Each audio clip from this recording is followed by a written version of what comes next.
This is the HX Collective Self Channel, where we explore the relationship we have with ourselves.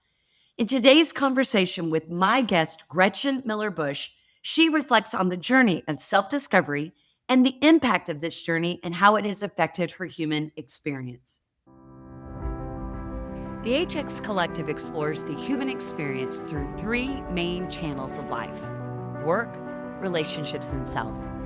With raw, authentic conversations, the podcast investigates how challenges can become powerful teachers, leading to personal growth and deeper connections. Rooted in humanity-centered design, each episode reflects a commitment to doing good and doing well, featuring diverse voices and generational perspectives. Expect gripping stories of struggle and success, with thought-provoking discussions and concrete tools and tactics that encourage you to rethink your relationship with distress, helping you to establish your full human experience. This is the HX Collective channel. But I do want to finish today, at a high level when we're talking about the human experience, when we think about HX in the context of self and self-care. Again, it would be great to gain your vantage point of why do we need to prioritize self? Why is there a desire to see the human experience to flourish within ourselves? Why is this an important time to be thinking about that? Oh, wow. Yeah. As you know, over the last 4 to 5 years, you and I have had a lot of conversations about this, and I've spent a lot of time thinking about who I am, what are my priorities, and as we've talked about, one of the great joys of getting a little bit older, having your kids get older and not be as dependent on you, is that you get to really kind of lean back into yourself again after a lot of years of motherhood, of putting mom last because you had to, and it was a joy, but it was kind of the reality of things.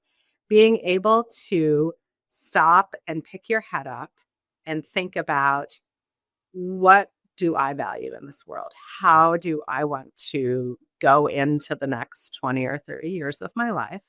How do I do that in a healthy manner? How do I stay strong so I can be mobile as long as possible as I watch my 90-year-old mom struggle with mobility?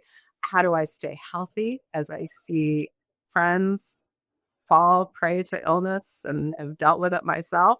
What do I need to do to take care of myself so I can bring the best me into this next phase of my life? And so that is really kind of taking a step back and saying, hey, first I need to prioritize taking care of myself so then I can bring my all to everything else in my life. And for me, that's, getting better with my nutrition and exercising and doing weight training and eating my protein. And first and foremost, it's really physical health, which then gives you the energy to really lean into your mental health and thinking about who you are and your values and how you want to spend your time.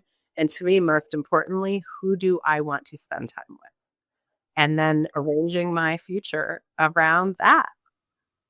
Such an important thing. I think there's a ton of people that are out there talking about this idea of self-care. We've heard the analogies of, airline mask. You got to put your mask on first before you can put the mask on others. And I'm making this face like, oh, it's so trite.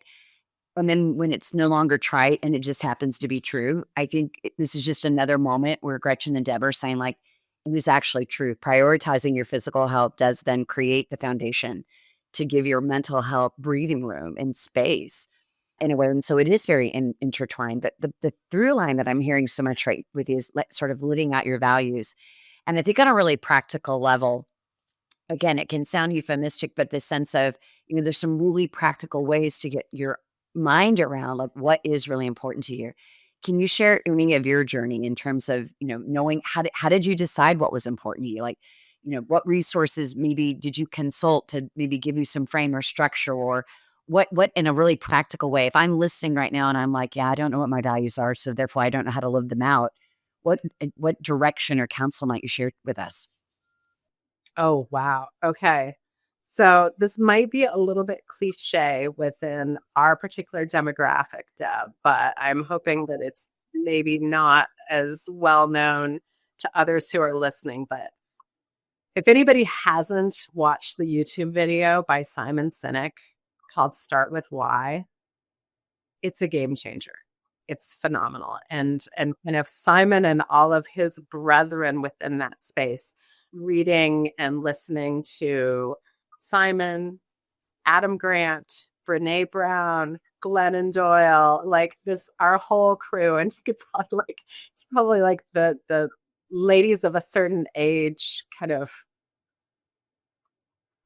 our North Stars.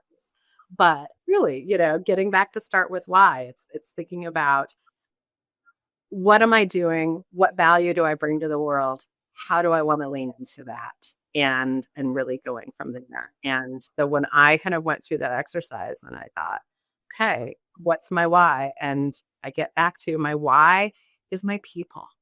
It's the people that I get energy from when I spend time, like you, Deb. It's the people that fill my cup. It's the people that I feel like I have an opportunity to amplify and elevate and see them succeed. It's, I've had a lot of incredible opportunities professionally and personally in my life. And as I get to close to my mid 50s here, I am all about, okay, how do I pull new ones up behind me? How do I lean into the incredible privilege I have to be able to support this next generation and help support their success personally and professionally? And while I'm still with my law firm, to me, that is, talking with the younger partners and especially the young women who are dealing with all of the challenges that I was 18 or 20 years ago, with a whole bunch of little ones at home and so many demands, and saying, you can really do this. And the first and most important piece is finding your people and surrounding yourself with the people that fill your cup and mean the most to you. I love it.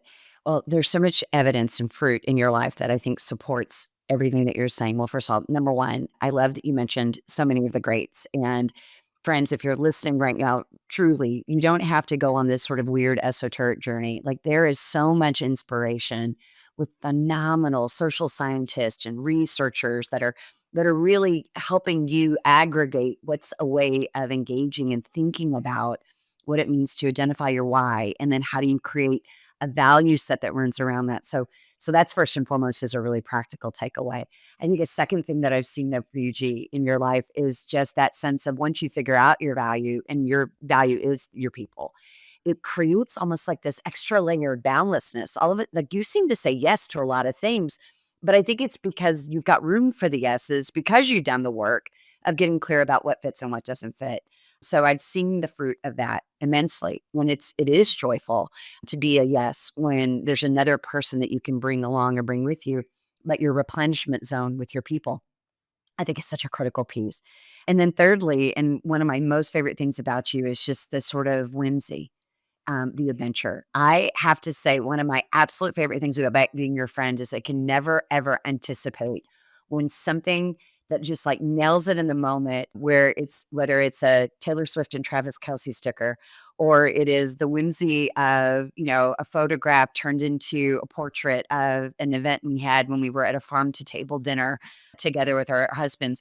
It's just this idea of adventure and whimsy. So as we wrap up our discussion about self, can you tell us, like, how that happens? Because you are masterful at the little trinket, the little gift, the little note, the little something that just tells people, like, you matter to me. So as a recipient of that, and as somebody who aspires to be more like that, can you give us the secret sauce? I think human flourishing, the why, is whatever that is. So do tell.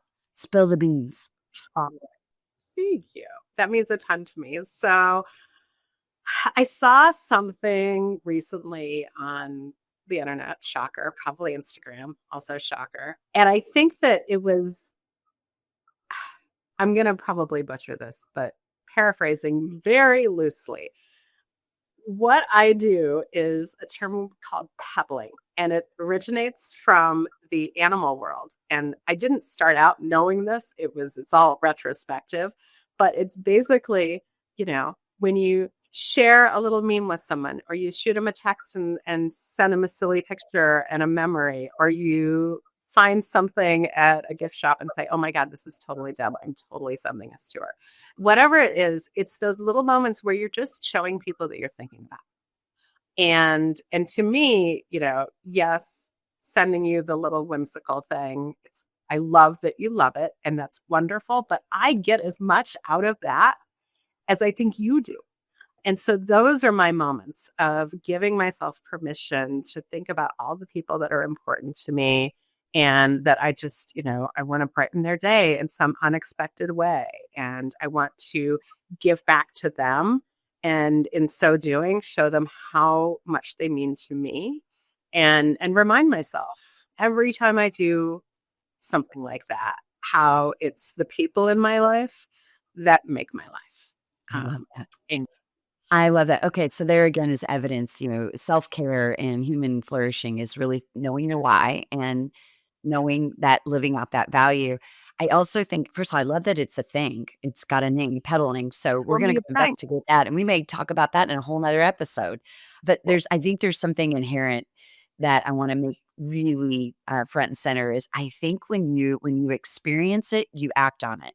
It's like I can see my moment and the number of times that I've been in a gift shop or I've been somewhere and I'm like, "Oh, that reminds me of a person." I think the difference between maybe what you're doing and what I'm now feel like I need to start doing is just you take an action on it.